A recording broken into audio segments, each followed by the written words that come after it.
Thank you all again for your patience as we work through the technology in order to provide this important information from our state representatives. Thank you all again for your patience. Now I didn't even mute myself elsewhere. The technology in order to provide this. There we go. It's about a 15-second delay, Representative Craddick and Landgraf, just so you know, between the broadcast and actually speaking. So now that I've muted my other screen, I apologize for that. Thank you both, Representative Craddick and Representative Landgraf, for joining us today. The way we'll handle this portion of the presentation, we're going to give Representative Craddick about 10 minutes or so to lay forward his what he's seeing for the Permian Basin, his thoughts and agenda this legislative session, and then we'll give Representative Landgraf that opportunity as well. So, Representative Craddick, if you would please start, sir. Thank you very much. Sure. Well, thank you for having me, and Brooks and I both appreciate y'all taking your time to do this. We're sorry you can't come to the Capitol and do this, but we're working the best we can. The work of both chambers are important to our community and businesses. In the past, chambers have come down and had some type of activity down here at Midland, Odessa, or Odessa Midland Day, whatever you want to do it. I think it worked well, and people who came down had an excellent opportunity to visit with us, see the Capitol, and talk about the issues. This session, I'm on energy resources, which I've been on for years, and land and resource management that has oil and gas bills in there, and the eminent domain, which is a big factor for us in West Texas and all across our area, and calendars, which is the committee that sets what bills we vote on the floor, and the level that we do that. So priorities this session, Brooks and I both have the GROW bill again, which is a bill that sends funds back to energy producing areas of the whole state. We passed it 2 years ago in the House. I think we got 120 some votes. You needed 100 or 2/3 vote, and then it didn't pass the Senate. So I'm not sure what that noise is. I don't know if that's coming through or not on your all side, but so anyway, that'll help in areas like ours where additional road money and things of this nature to help us in the oil fields. And I think it'll be, well, we know every session X amount of dollars are going to be available to give to the different parts of the industry to help us move forward. Next, of course, is redistricting, and my goal in redistricting is to keep Midland and Odessa together in a congressional district and a state senate district. And then I'll obviously have a state representative district, which I have today. Brooks will do the same in his. We'll have a district that's different. And both of our districts are going to be very close to the number that you need for a legislative district. So we don't have the census data yet back yet. It's usually due by the 1st of April. I think we'll be lucky to get it by the 1st of October this year. But anyway, so whenever we get it, we'll be able to move on with redistricting. The only thing we really can do in redistricting that we're working on, that actually I'm doing, is the appellate courts. We're looking at doing a separate bill, and you don't need the census for that. Basically, it's done by the number of cases in these areas when you put the districts together.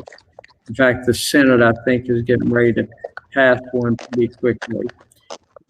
Budget's a big factor. Obviously, our numbers have been cut back because of COVID and loss of oil and gas money is coming back, and so there's a big change in that. But the budget is still something we've got to do, and there's going to be some shortfalls. Maybe we expect some stimulus dollars to the state to make up for that. Second Amendment rights being looked at heavily all over the country, and we're no different in this state. Broadband for rural areas was voted out of state affairs in the House today, And it's something we desperately need for the rural areas. And we've got a lot of different things going on, obviously, in the rural areas, and the broadband will help us tremendously. And then the protection of the Permian Basin, is vital to the economy of not only the Permian Basin, but to the state, to make sure that we don't have any of the federal bills that they're looking at passing up there. Some states are then trying to adopt those on the state level, and we will try to prevent that from happening at our level. Also, protecting our electric grid. As you know, we have our own electric grid, and so we're looking at the mapping of the critical infrastructure right now in this session, and expect to see multiple pieces of legislation having to do with electricity, with the storm we had, and with the shutdown of electricity across the state.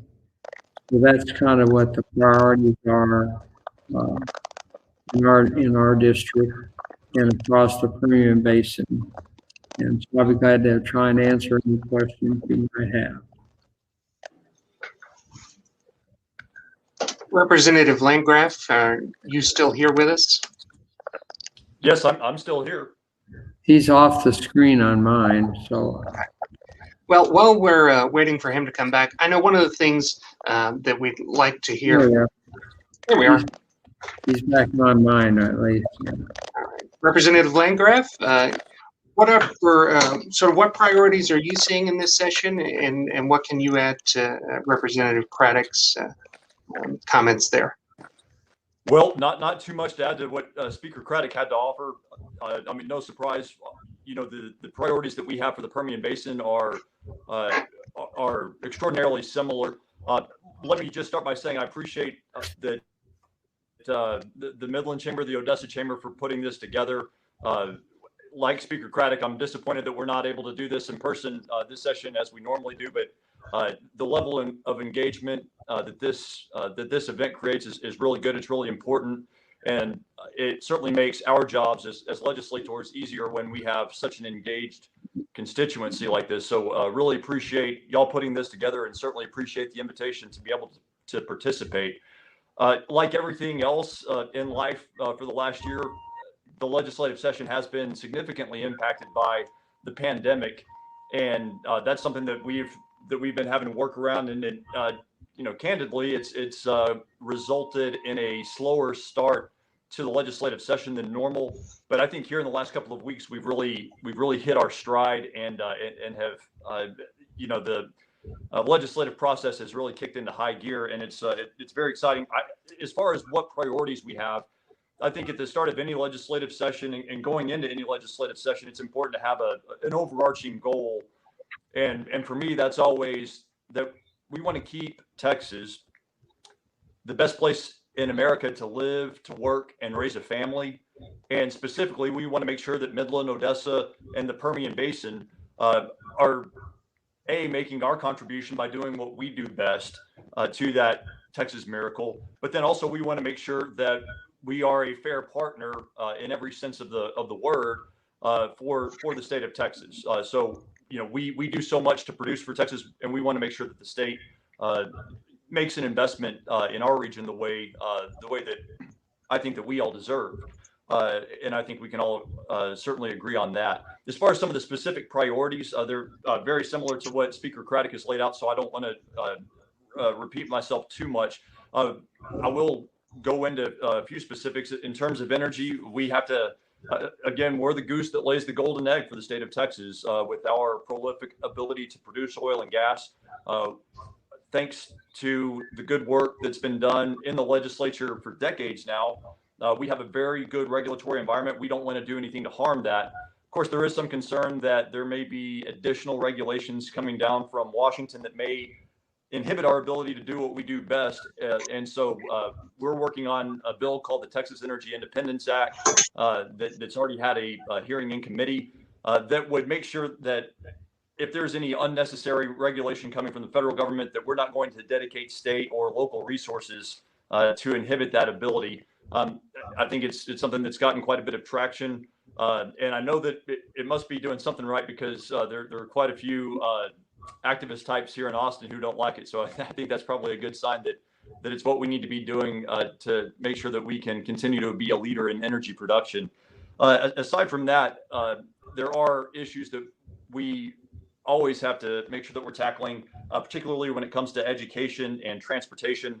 And let me talk briefly about those. During the last session, we passed a historic school finance reform bill, House Bill 3, that really invested in public education across the state. We want to make sure that we keep that momentum going. And so I think that does seem to be a priority for just about everybody in the legislature, myself included.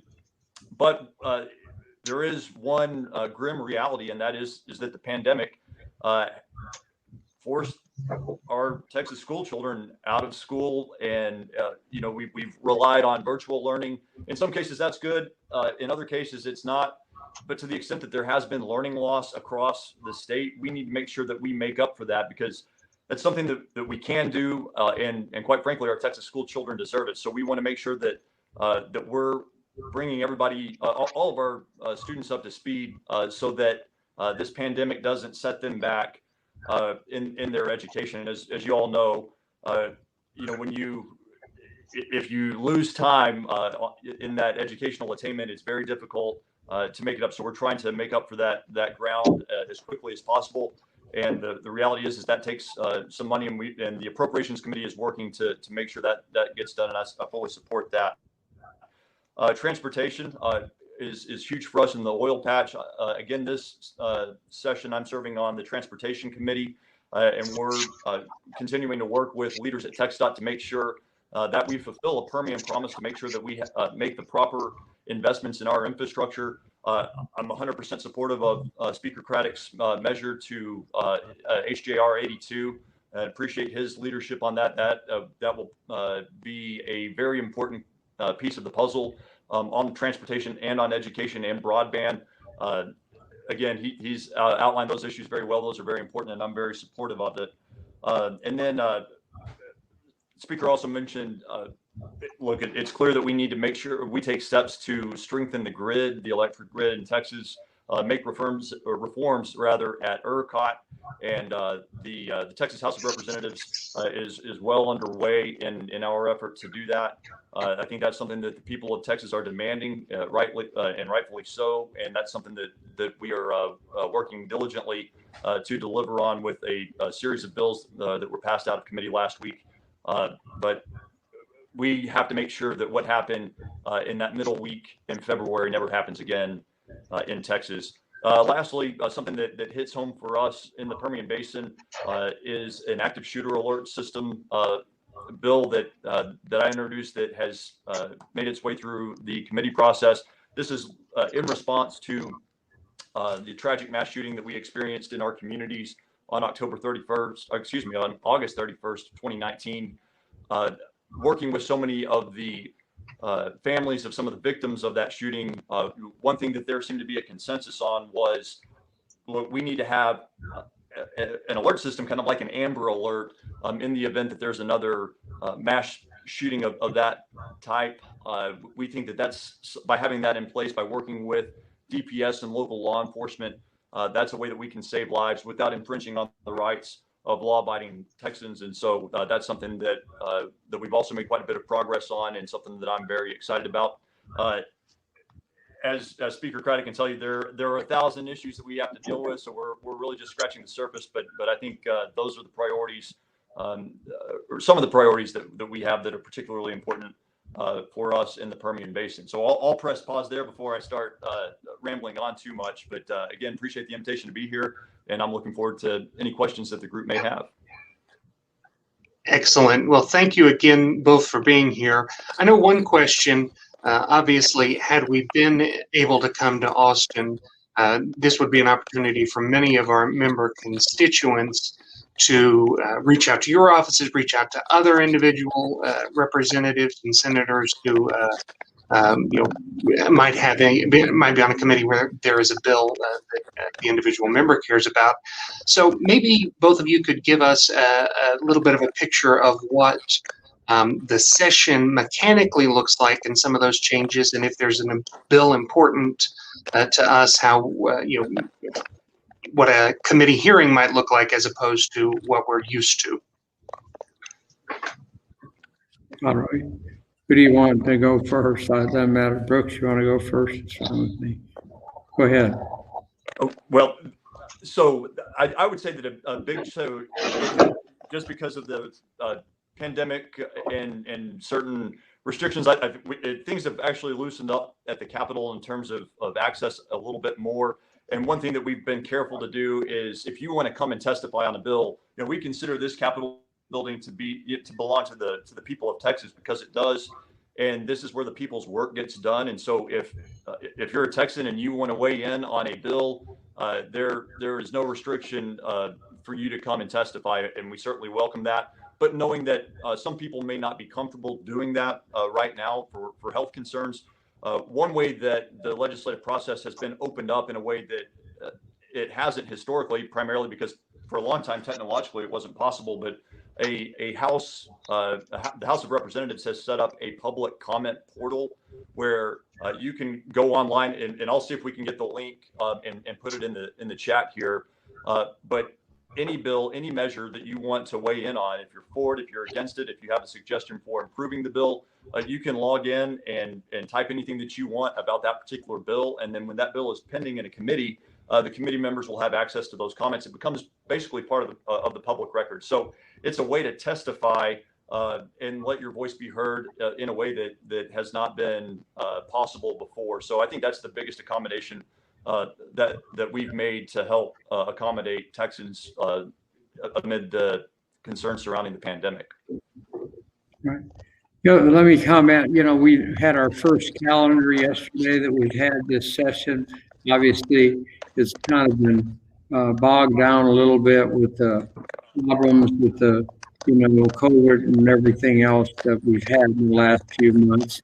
But we are seeing that we're going to meet today and set another calendar for next week. And so I think things are picking up. We're seeing more people in the Capitol than you have in months. I mean, there were the first couple of months of the session, there was nobody in the hallways and no one around.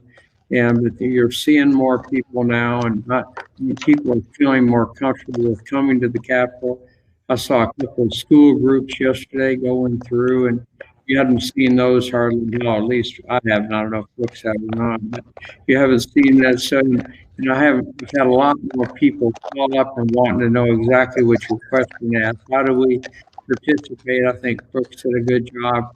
You've got the opportunity. Still go to the committees, and I just got through going to one on a bill a while ago, and they had space so far apart and all that. It's still there, and they had an extra room. It's called State Affairs, one of the committees we have in the House. There are a lot of people, so the opportunities really opened up for people to say what they want and to pass that on to us. And I think we both feel like that we need your input on legislation, no matter whether it's bills we've introduced or someone else has introduced. If everybody knew everything about every bill, we would need the legislature. So I think that's there, and I know we both welcome your inputs. I think as far as you're asking, we'd love to have more input. And I'm sorry you're not here. I think it always gives people, I don't know, a little better feeling about what they're doing and talking to or participating when they're here. They can go to generally the old Supreme Court room where we have kind of question and answers, and visit there and ask questions and walk through the Capitol and go to our offices and see what they're like, and then just see everything from the Bullitt Museum down, just to see what it looks like down here.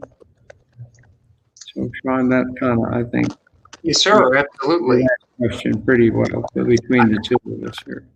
I think so, and thank you very much. And I know personally, I told Representative Craddick this in backstage as we were waiting. I'm looking forward to Austin in 2023 as opposed to Zoom here in 2021. So another question we got, and I know that we've touched on it, and I'm actually, because of the committee assignments, I'll let Representative Landgraf start here as well. As to redistricting, really, we've got a couple of questions. The first is the change in the timeline that we might see because of the delay in getting numbers from the census, and how to handle that. And so what we're going to see timeline-wise there, as well as your thoughts on how it might impact the districts that we have at the state, as well as our potential U.S. congressional representation. Well, so I'm very honored to be able to serve on the redistricting committee. This is the first time that I've had that assignment, and as Speaker Craddick alluded earlier, it's critically important for West Texas. We're both fond of, so Speaker Craddick and I are two of only 16 state representatives whose districts are between the I-35 corridor and the El Paso County line. So that's 16 of us out of 150 members of the Texas House of Representatives. Of course, all of our districts are based on population, and so we as much as we grow in the Permian Basin, it's difficult for us sometimes to keep pace with the larger metropolitan areas where there's just explosive population growth. To answer your question, before I get into some of those details, as far as the timeline for redistricting has been delayed, no surprise due to the pandemic. Normally, the Census Bureau conducts the census in the last or first year of the decade, depending on how you look at it. So in 2020, that was done, but because of the pandemic, it took a little bit longer than usual to gather that data. And we would have normally have expected to receive all of the data from the U.S. Census Bureau by the end of the year. And then when we started the legislative session in January, we would have had that data to work with.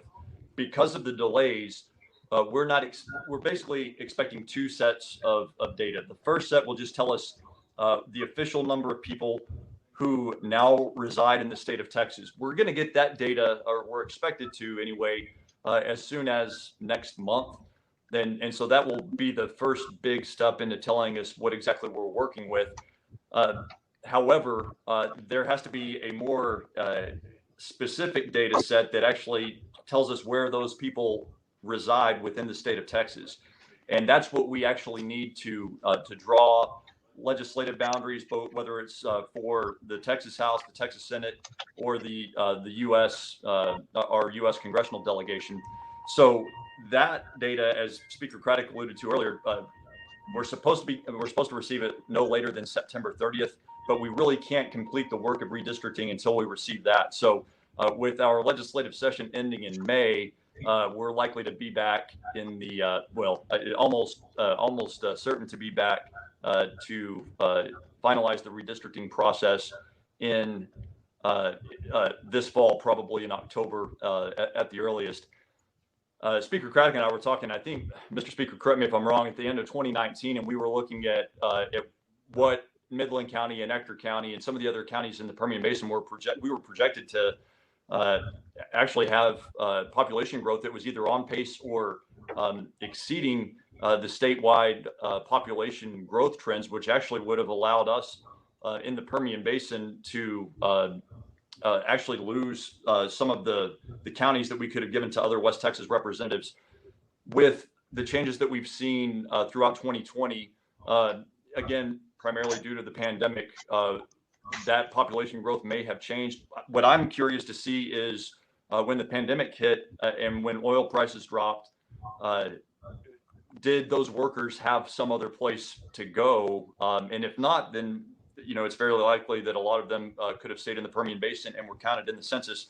But if there was kind of a mass exodus, then that could have a negative impact on our ability to keep as many of these West Texas districts intact. So anyway, it will be very interesting to see how that data plays out. But it's a data-driven process, and we're certainly looking forward to getting that. But the end goal is to make sure that we work within the law to make sure that West Texas continues to have the strongest voice possible based on the way that the districts are drawn. Okay, let me make a couple of quick comments. Brooks did a great job, but I think one thing we need to think about is the congressional wise. Congressional is kind of different than the Texas House, the Texas Senate, and the appellate courts. So congressional, we're projected at this point, and here again, we won't know until we get the final number. Two new congressmen for sure, and possibly three, I think is what the guesstimate is right now. And so I don't know where those will go, obviously, but it'll help us hold our own congressionally. It's about all we'll do. We're not going to get an extra congressional district in West Texas. We'd be lucky to hold our own. And so that's one key thing, and that's a big factor for us. And then in the Texas House, you can't split county lines. And so that's going to makes a big difference from where it used to be, where you'd have a lot of the small counties be split up and attached to the larger counties throughout the state and really dilute the representation that was in the smaller counties. And you can't do that anymore by the court case from the Supreme Court that eliminated that. And then in the Senate here again, we will have 31 senators as we'll have 150 House members. But in the Senate, we're hoping to keep Midland and Odessa together. I think both of us before that, and congressional wise too. I think it's important to do that, and that's for Midland and Odessa to actually have a voice in these districts, because if you start splitting up that population, you can split congressional counties by congressional districts. And so hopefully we'll see that West Texas, that doesn't happen. And we'll continue to have togetherness on Midland and Odessa, because the two cities together is the largest part of our congressional district.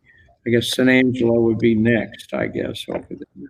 But it's important for us to have the representation, and by that population we get that.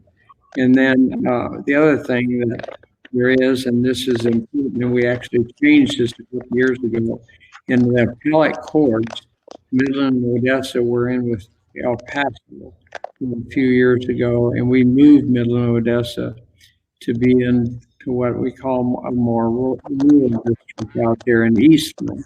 And so I think everybody I've talked to want to see us stay basically in that rural district for the appellate. I don't know, Brooks, I think that's what I'm hearing. I don't know what you're hearing. But I think that's important to us. And it's, like I said earlier, it's not done by census, so we might do that redistricting part. We could do it during the session this year. In fact, there was at one point there was talk about doing it during the emergency period. We didn't get all the stuff put together. So redistricting is really a big factor. We only do it every 10 years. We did not do the appellate courts the last time, so it'll be 20 years that we'll be looking at. And as Brooks mentioned on the House, our seats look like they shouldn't change much. In fact, originally we did. He and I talked about this. We each might lose some counties. And now, I don't know, who knows whether the population was exited or not, as you question. I think from Midland's population base, I mean, we saw a burst of houses on the market. You probably saw the same. But now I think that's slowed down, and I think our school population, unless it's changed, and always changes when we get into the sessions of school. I think our population growth in the schools has increased. So hopefully we're pretty well stay along. Okay. Well, thank you very both. The work of redistricting doesn't come up often, but it makes such a difference to our congressional representation, as well as the makeup of the Texas House and Texas Senate. I know one question that we've gotten a lot from individual members relates to broadband. particularly as we've seen so many school districts all of them get thrown into online learning. As we sit here today via a platform to do exactly this sort of remote informational session. I know both of you touched on it, and former Speaker Craddick, will start with you, please, sir. Can you elaborate on sort of the broadband push that we're making, particularly for out here in West Texas? Well, I think that there's been a push the last several years to try and get more broadband available out there. Actually, I think the winter storm we had and the freeze and all this even saw more of a push out in the rural areas. And, a lot of people talk about, why didn't he do this or why didn't he do that out in the oil fields? I mean, they didn't have the availability to do that. And so I think there's a big push from that aspect, as well as just the need across the line. And I think that the needs there for education, as you mentioned, Sean, a minute ago, I think that it may end up the only way a lot of these students are going to get an education through broadband. And we've got to take care of these rural areas because we're having unbelievable growth we have had before the COVID situation, all that started, but I think it's coming back, and so it's a real necessity. And I think you're seeing a big push, not only here but in East Texas. There's a huge push for it, but they need the same thing we need. I don't know who needs more. I'm not getting into that, but I'm just saying we both need it, and we're two of the major areas that need it. So I think it's one of the major factors. I know the governor used it in his speech when he addressed the legislature as one of his priorities. I saw Lieutenant Governor Patrick put out, I think it was 31 priorities. It may have been different. I think that was 31, and it was on that list. And I know the speaker also is advocated for. So I think you'll see something done, and it'll be positive in the broadband area.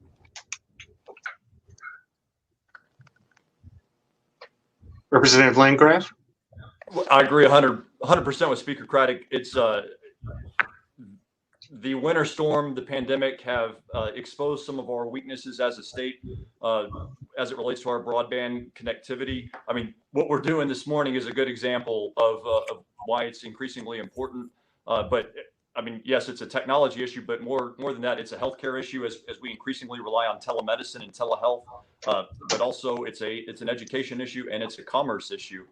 People's livelihoods and children's education are increasingly relying on broadband access, and so it's almost more like a utility than anything else. And I think that's why we're seeing such a push. But it's importance really can't be understated, and I think Speaker Craddick summed it up very well. And I join him in supporting the effort.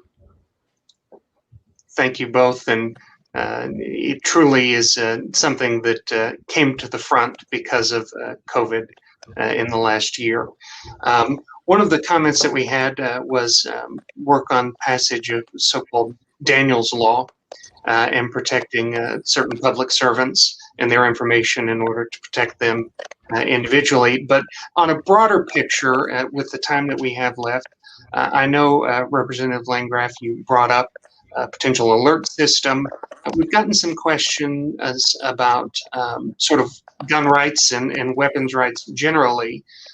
So what are your thoughts, and I'll start with you, Representative Landgraf, on that appropriate balance between Second Amendment rights and public safety, and how to balance sort of that, what is a very difficult situation?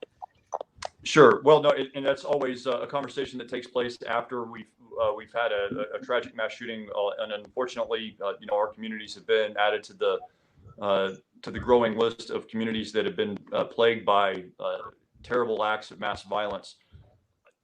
The response, what I'm proud of is that so in terms of gun rights, we can't infringe on the constitutional rights of law-abiding Texans. We've taken oaths of office to uphold the Constitution, and so that's something that we take very seriously. And so, and when after a tragedy, when groups kind of, retreat to their own corners, I think it was more productive to have a conversation. And on the night of that tragedy, and I'm sure this was the same for Speaker Craddick, I was getting messages from constituents saying, how come we didn't have an active shooter alert situation that could have warned us to stay away from the area or to take cover or shelter in place. And then in the aftermath of the shooting, as I worked with family members of the victims and some of the survivors, that was one issue that everybody could coalesce around. And if that's a way to save lives without infringing on the rights of law-abiding Texans, then that's something that I'm very supportive of, and that's why we're making a push for it. And law enforcement is behind it. I mean, it's something that everybody has been able to get behind as a life-saving measure. So it's a way to increase public safety. It's a way to increase transparency, and that's why I think that this was not only a good approach to take, but the best approach to take, and something that we can actually get done. Thank you, Representative Craddick. Well, I think Second Amendment rights, we get more mail on that probably than anything else. We do a questionnaire before the session starts, and it's our comments section. You almost don't have to read it because that's really where most of the comments are done. And I think Brooks is right to the aspect about the alert system. I think it's something we could do, should do, and it shouldn't be that hard.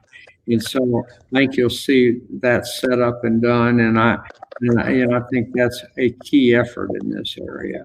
And I don't see any Second Amendment rights being altered to any great extent during this session. I may be wrong. I think we're going to vote on some gun bills next week on the floor, or the week after that. We're split up in calendars to look at. So I think it's something that a lot of people are looking at, but most of them just don't want any changes of any drastic measure. But I think the alert system is the key that we will do this session. Well, thank you both for your answers and your insight. On behalf of the Midland and Odessa Chambers of Commerce, we want to thank you both for your time today and for providing the update and your diligent work for our communities down in Austin. So thank you both very much. Thanks for having us. Thank you. Bye.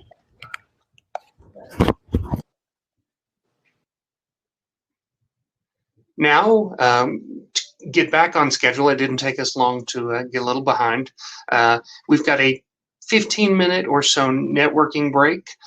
If you look over on the left-hand side of your screen, you can see a button that says networking. It's an opportunity for go in, and you'll sort of be tossed around and have an opportunity to meet and discuss with other members of the Midland Odessa Chamber of Commerce and participants here today, and network in that period of time. We'll come back at 10:15, about 15 minutes here, with United States Congressman August Fluker.